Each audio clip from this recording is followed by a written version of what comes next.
Jaja kingdom. You got to be full of wisdom, knowledge and understanding, given you by command. Jah command you to do His work, and if we don't, He will raise up stones. People, look around you. Can't you see we're living in poverty? This pain is too much for me. Oh Jah, oh Jah, oh Jah, save the people, free them from captivity. This pain is too much for me. Oh Jah, oh Jah, oh Jah.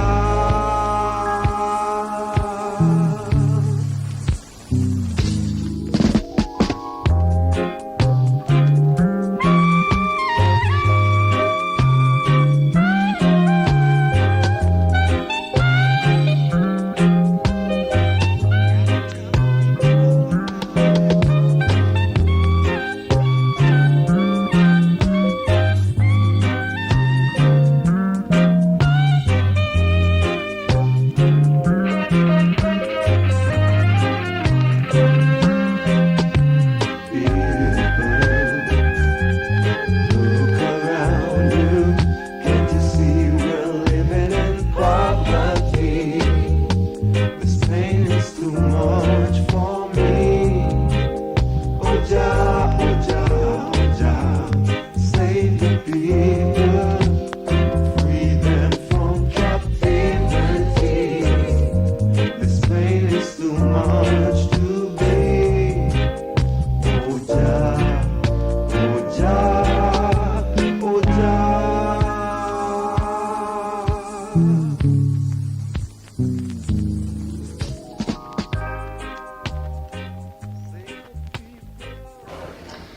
Right, Freddie, there's so much to talk about, really. Yeah. I suppose the best place to start really is the beginning. And Yeah.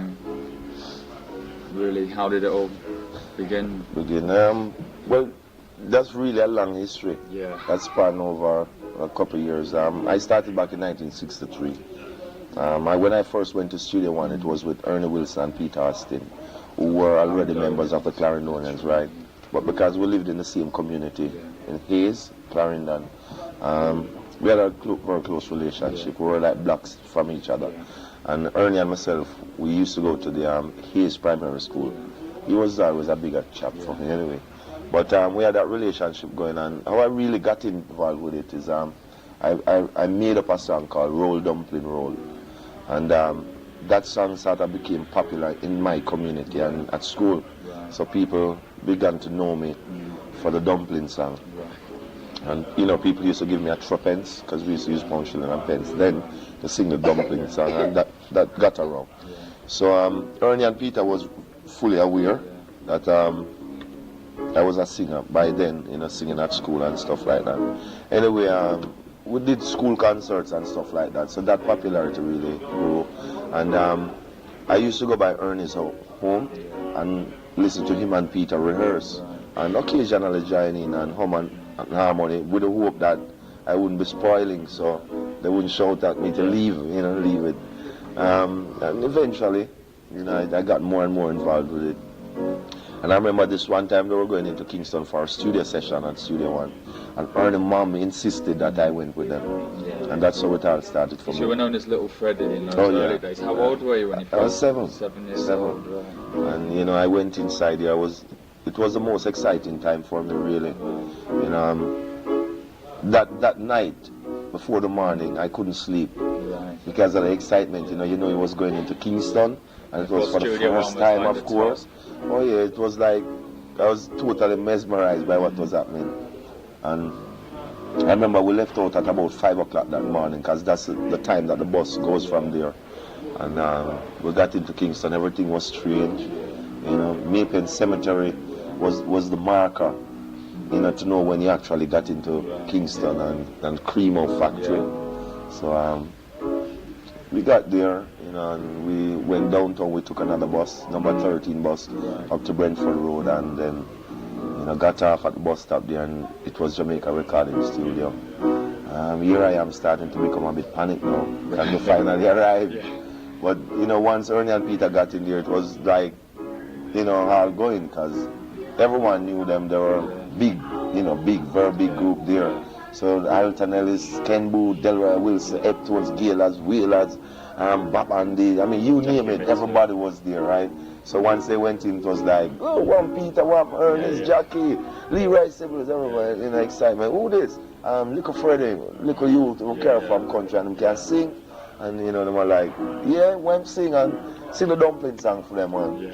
You know, dumpling road. That little youth and everybody raised, so it's like fun, you know, and really start to feel comfortable, and everybody really start to take a liking for me. And so if someone wanted a pack of cigarettes or a soft drink across the street, I'd run and grab that. And did you actually start singing recording? No, when I started recording was like a couple of weeks after. And the first song came out when I was like 7, because it was June. My birthday is in June.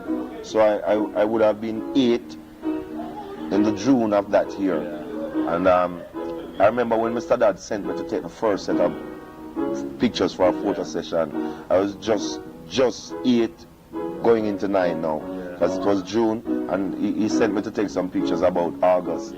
So June I would have been 8, and you know, the August following we took the picture. I still have that very first picture I took when I went to Studio One. So we're doing mainly backing at this time? Yes, I was just there, you know, and Mr. Dad, he was always giving me songs to listen to and to learn songs. And, you know, just being in there in the studio, hanging around, you know, looking at what was happening, trying to learn what was going on, and really wanting to be involved, you know. And then he had me recording songs like some Johnny Ace stuff and some older stuff. The first recording we actually did that came out was a song called Why Did You Do It?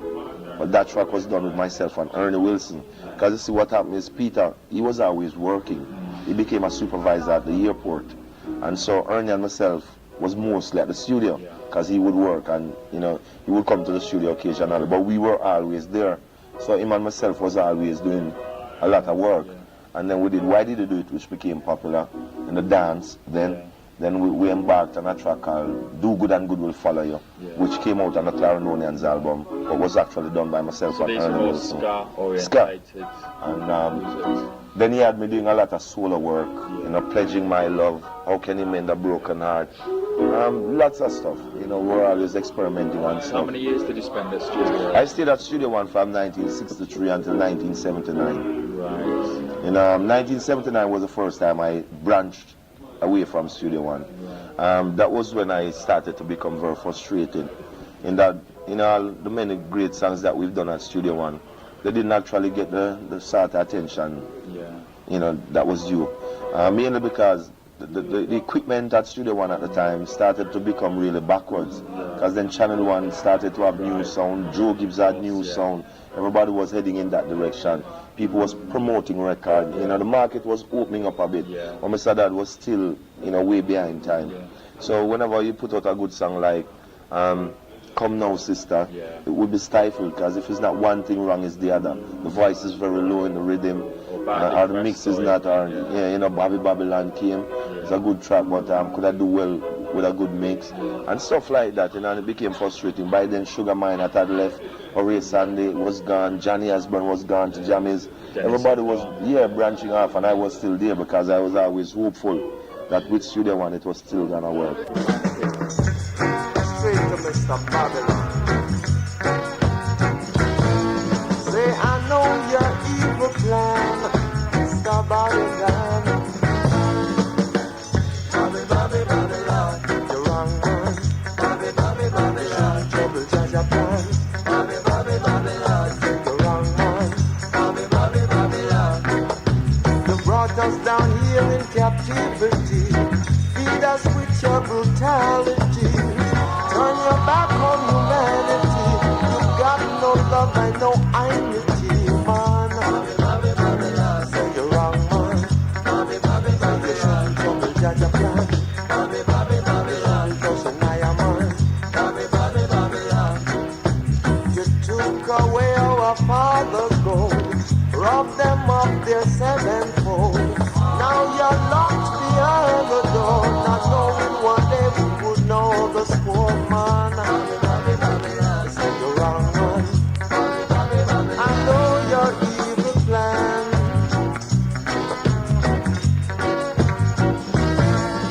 You brought us down here in captivity, feed us with your brutality, turn your back on humanity. You got no love, no identity, man. Bobby, Bobby, Babylon. Say you're wrong, man. Bobby, Bobby, Babylon. Trouble, Jaja, plan.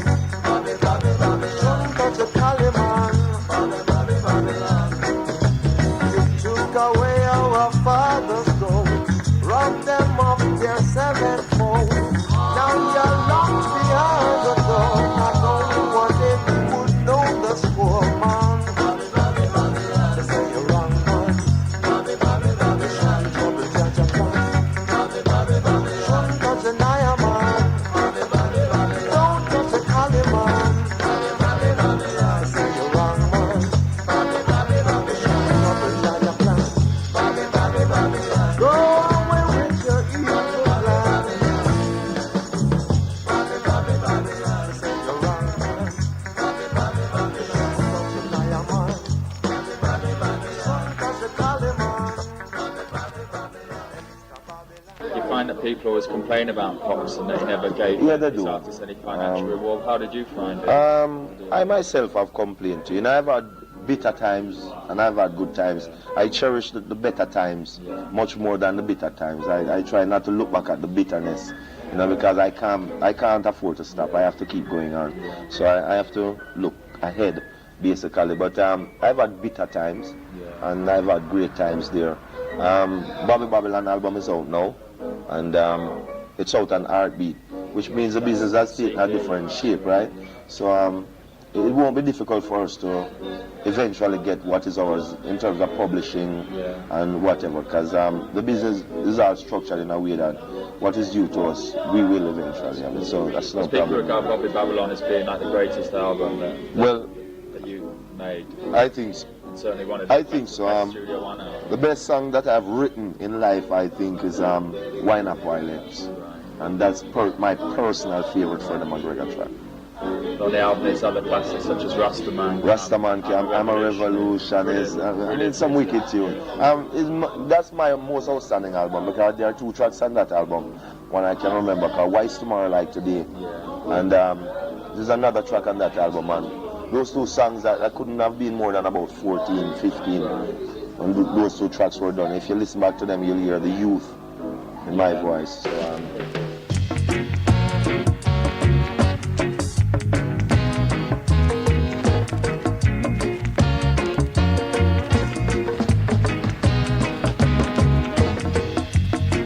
Put your trust in the Son of the Most High, children, that He shall be like Mount Zion.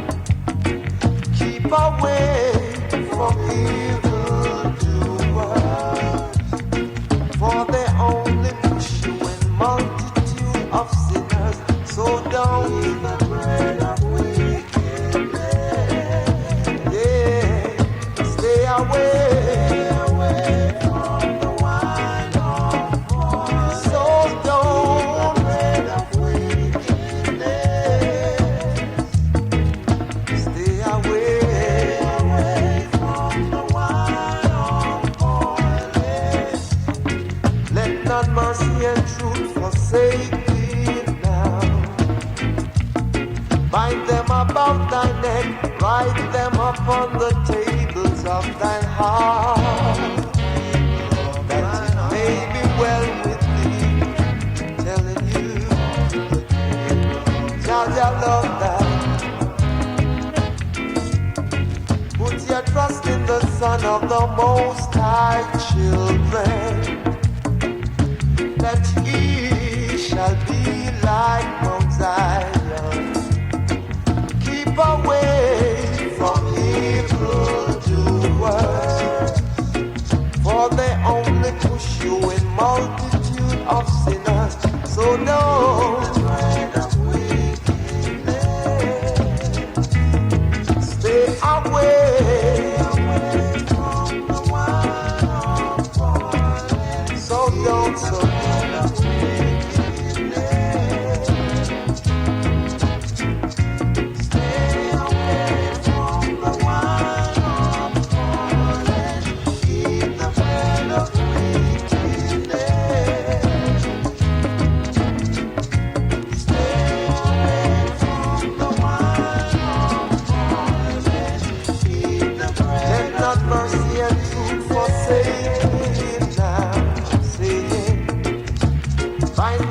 about thine head, write them upon the tables of thine heart.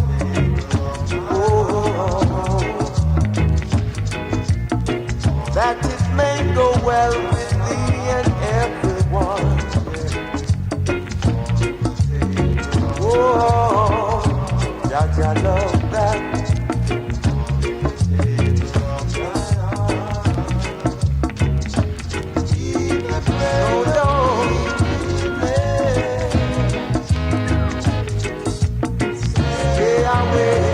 From the wine of pride, they don't eat the bread of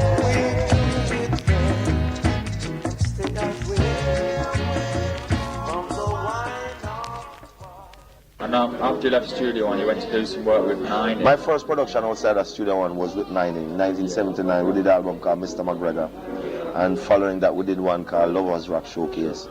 Because you find that you did over some of the tracks like Rasta Man.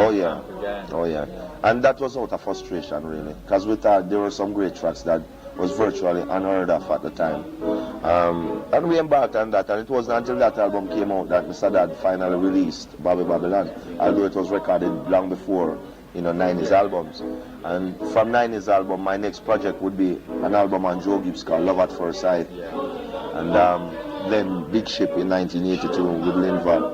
After Big Ship, I embarked on a project with Ras Records in America. I became signed to that label actually, and we did 3 albums, which was Come On Over, Across the Border, and All in the Same Boat, which did very well, and that really helped to enhance my career, especially in America, where I didn't have distribution at the time. And since Ras Records, we've become signed to Polydor Records. That's right, yeah, I want to ask you about this, because reading in the Music Press at the time when you signed to Polydor and Echoes interviews at the time, you were very happy because you felt that a major label had not only signed one of the top reggae artists, but they were behind you, you know, they were going to promote you properly. Right. But a couple of years later... These are the problems with record companies, which in most artists' case, it happens, you know, is the personnel in the record companies don't understand the music, they don't understand the marketing, and that's usually the major problem. And I always wonder to myself, why don't they employ people who is familiar with the market to work in their promotion section to help the music and the artists, and they refuse to do that. And A&R people always love to feel as though they really know what they're doing, and so they mess up, and when they mess up, it reflects back on the artist. You know, it would seem as if the artist isn't selling, when in fact we had a number 9 record independently of Polydor. You know, Just the Want to Be Lonely was number 9 on the chart. We did Top of the Pops twice for that, without Polydor and without a video. So we became signed to them with a number 1 record. So they should have taken that to the max from here, and they didn't. So our lawyers at the time decided, you know, we should get out the label without actually owing Polydor, which was a good move. And since then we've launched our Big Ship label, and we feel a great sense of independence in terms of we're making what we want and not what somebody wants us to make.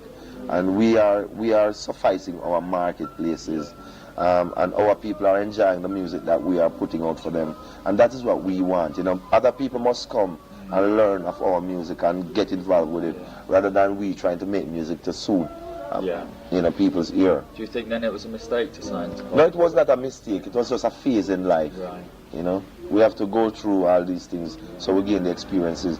There are some companies who sign reggae artists and do very well, and you have to congratulate them. They have a strategy that works, and maybe they are more committed So that works, we just hope other companies will get involved and approach it in the right way and, get it going. So you're now in control of your own... Oh yeah, Big Ship Production is myself and Dalton Brown. Why have you decided to do an album of cover versions when you're such an accomplished songwriter? Well, put it this way, if you're a writer, there are times that you definitely need to take a break from writing, because I've written loads of songs, lots of songs, and oftentimes if you try to write song after song after song after song after song, you might find that some of them will become repetitious and too close to each other. So sometimes you need a break in between, so you can start your head out and create new ideas, look around and see new things, chill out, get new ideas and go for it. But the reason for Jamaican Classics is, as an artist, the reason I think that I'm still prominent in the industry from then until now, which is not very easy, because music business as it is, you have to really struggle to stay on top if you want to, and you have to be able to flex with all the changes. I think that there's a generation of kids who have missed out a great deal on some of our better music. The kids who are buying records now, so to speak, probably have not heard of Bob Andy. They've probably never heard of the Cables. They've heard of Sluggy Ranks though. That's Bob Andy songs, of course. Whatever, so as a result, I think bringing back 10 tracks from that era with modern recording, crisp sound, people can hear and understand lyrically, would be an asset. I mean, UB40's done it and it's worked. And I think we needed to harness the Jamaican material and get it going once more.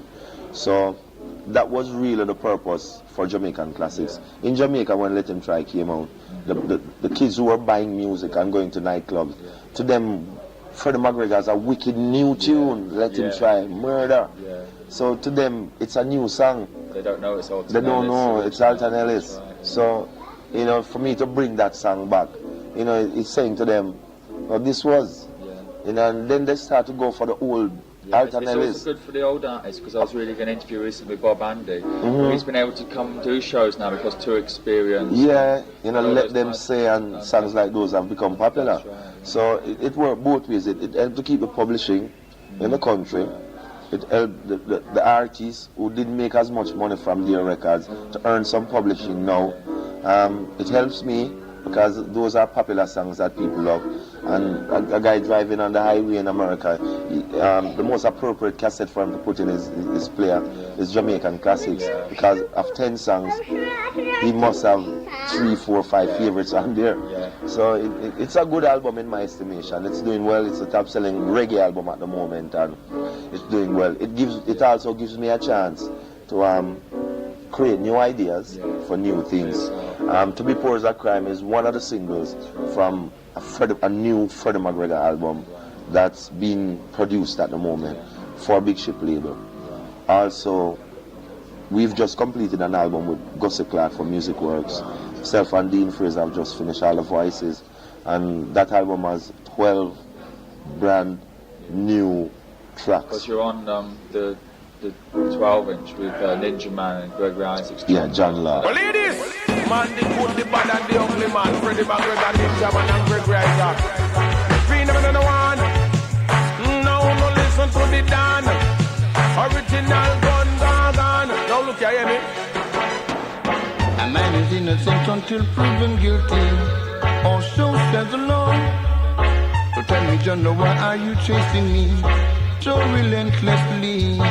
I know they came and told you things they say I did, or things I didn't do. But think it out and tell me very truthfully, John Law, did I do anything to you?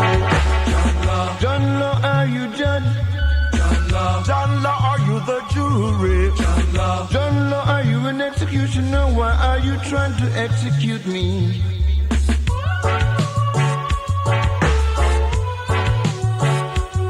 It's the good, the bad, say, and the ugly. So ramp with Ninja Man, I want wicked sinting. So true, you see Freddie look like him pretty, and I'm out, our rough, terrible, so mad.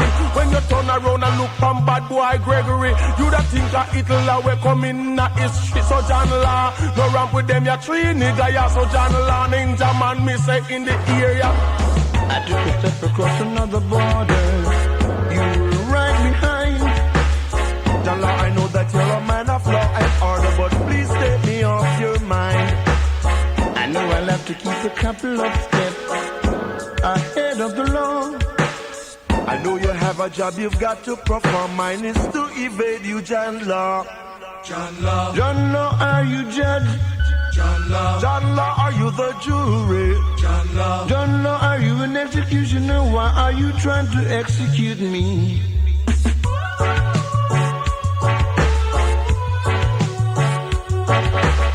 We respect mama, then we respect papa. We respect sister, we respect brother.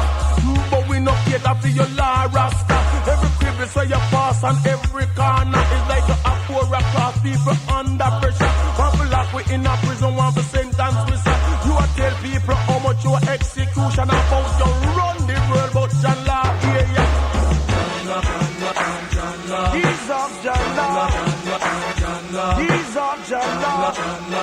Don't you test the boss. Is there a bullet laying somewhere with my name, or am I open game? Is this open season, or am I number one on the hit parade? John Law. John Law, are you judge? John Law. John Law, are you jury? John Law. John Law, are you an executioner? Why are you trying to execute me?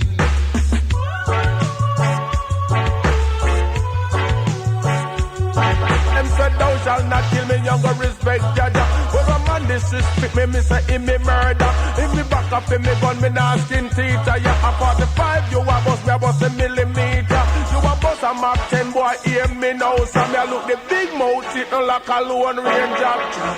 John Law, are you judge? John Law. John Law, are you jury? John Law. John Law, are you an executioner? Why are you trying to execute me? The Dan Gargan in my bubble. Do a kind of law, not the one John Law. Move your gun, lick it up now, Papa. Lick it up, sister, lick it up, Papa. That's a me no round, not king feet, I'm in no comfort jester. John Law took me down and tell me to move, I am me dust. Dip in me waist and put me blasted finger. Right in at the ring and for me damn gun trigger. Me not stop from squeeze till one get murder. Cause I know the judge, not jury, no pooper. I the one named John Law, where have you under pressure?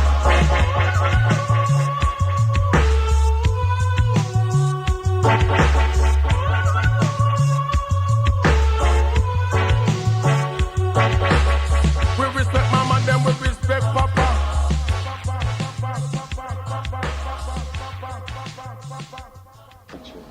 You see, Gus's project is a project that was due to have been finished long ago, but we just didn't get the time. Ever since myself and Dennis did Ragamuffin, that project started, so we just got around to finishing it. But that album, in my estimation, is a brilliant Freddie McGregor.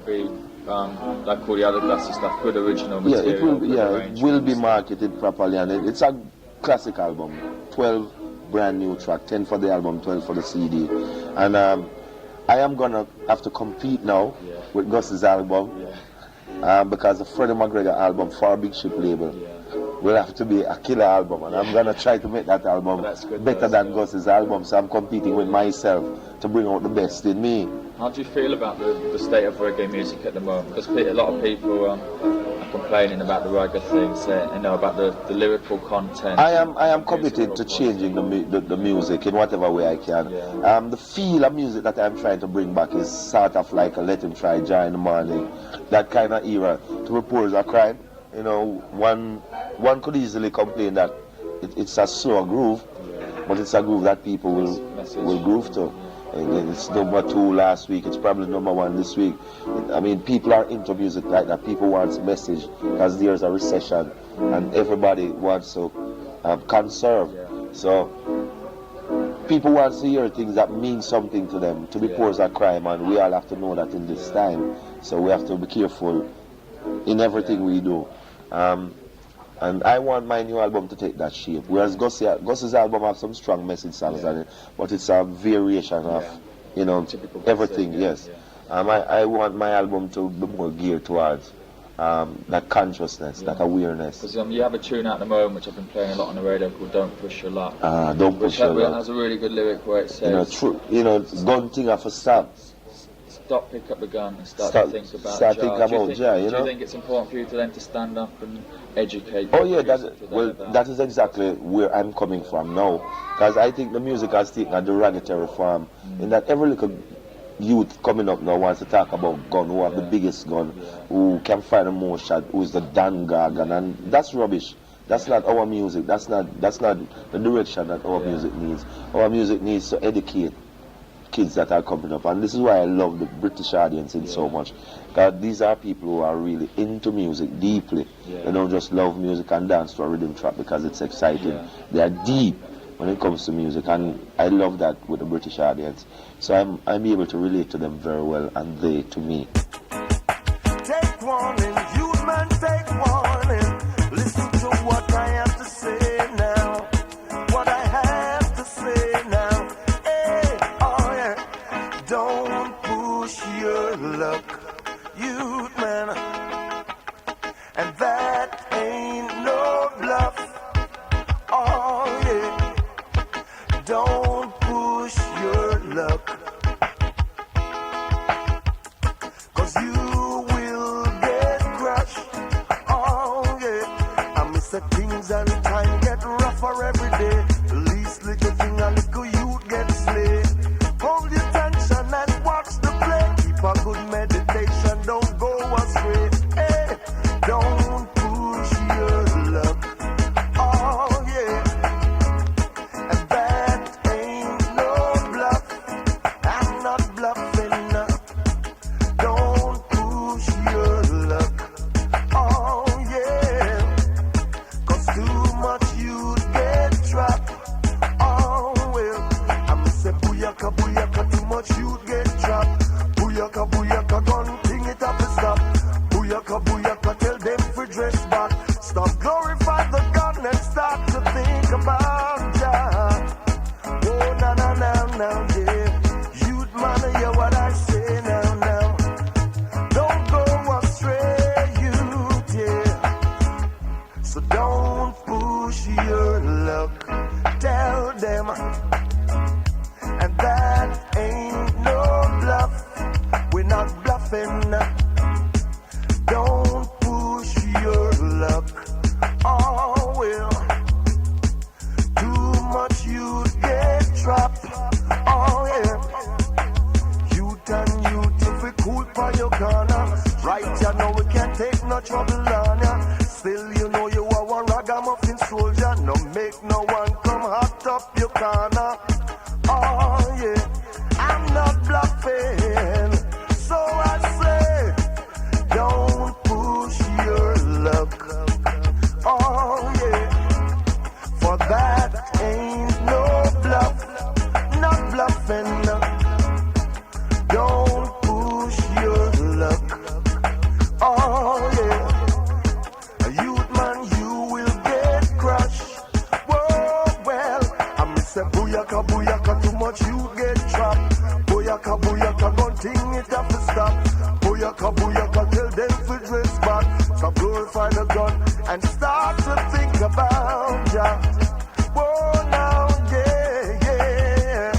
Hey, youth and youth, if we cool by your corner. Right, you know we can't take no trouble on ya. Still, you know you are we ragamuffin soldier. No make no one come hot up your corner. Don't push your luck. Tell them again, youth man. That ain't no bluff. Not bluffing, not bluffing.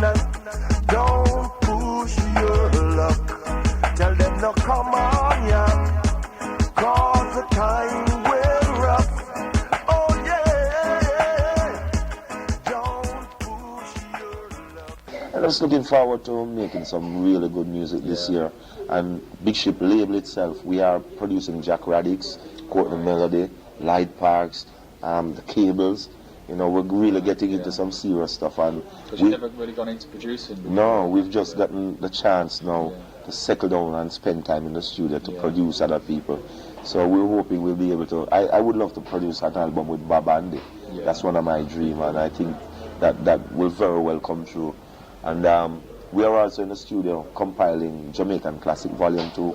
So, and we're choosing some wicked tracks for Volume 2. So that should be interesting. I mean, your show last night was good because I've seen you loads of times. You know what I mean? No complaints.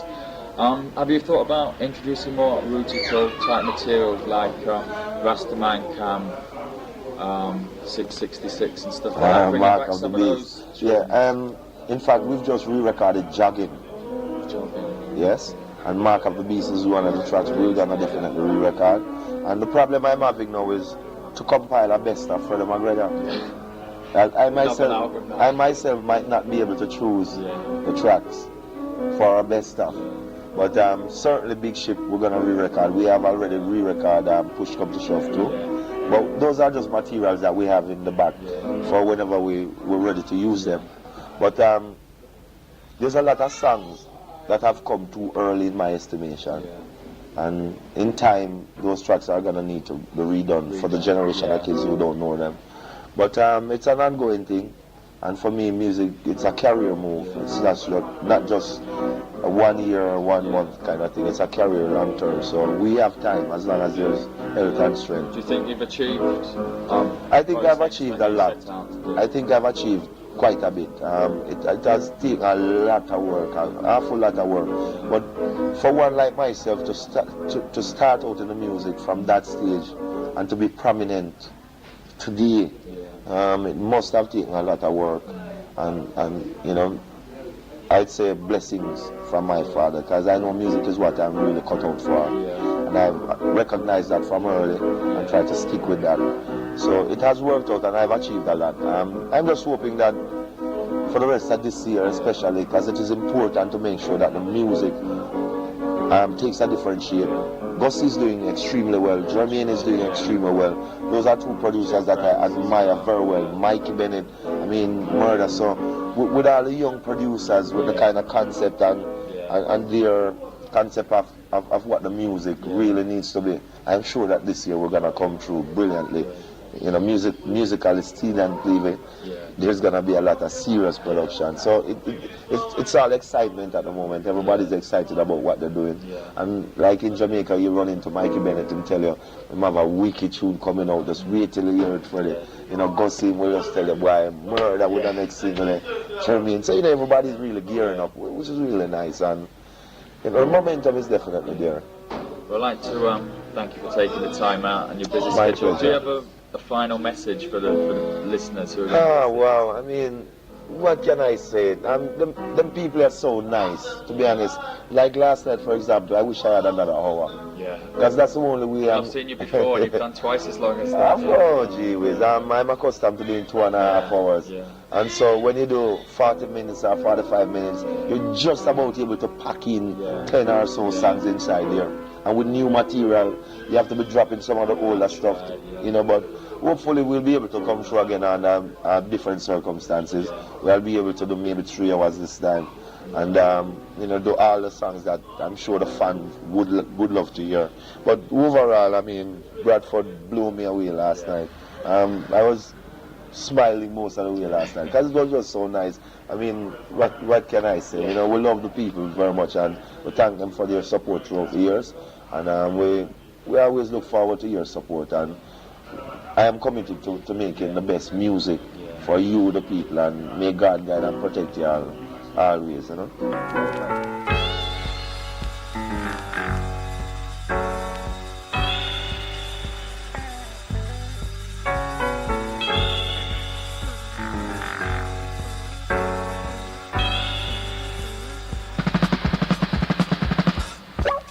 Beware, here come the sign of the beast. Mark his pagan December 25th. Don't be no part of this system. I'm sure he'll use you as one of his victims. And if you ask him where him going, him walking to and fro. No place in my Father's kingdom for such a spirit, evil spirit.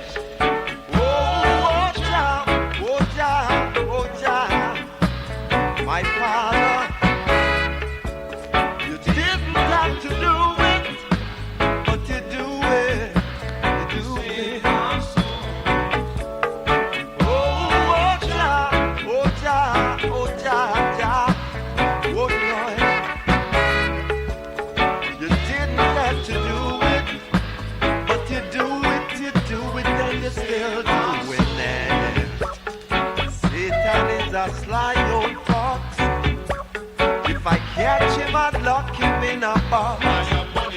Lock that box and throw away the key for all those funny tricks that Satan played on me now. And if you ask him where I'm going, I'm walking to and fro. No place in my Father's kingdom for such a spirit, evil spirit. Oh, Jah, oh, Jah, oh, Jah, Jah. Oh, Lord. You didn't have to do it, but you do it, do it. Oh, Jah, oh, Jah, oh, Jah. My Father, you didn't have to do it, but you do it, and you still do it.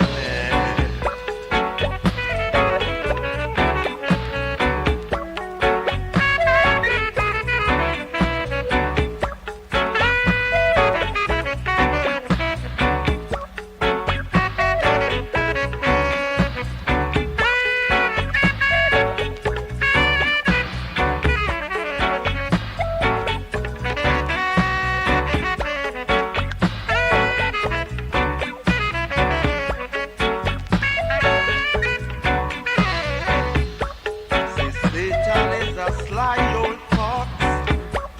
If I catch him, I'd lock him in a box. Lock that box and throw away the key for all those funny tricks that Satan plays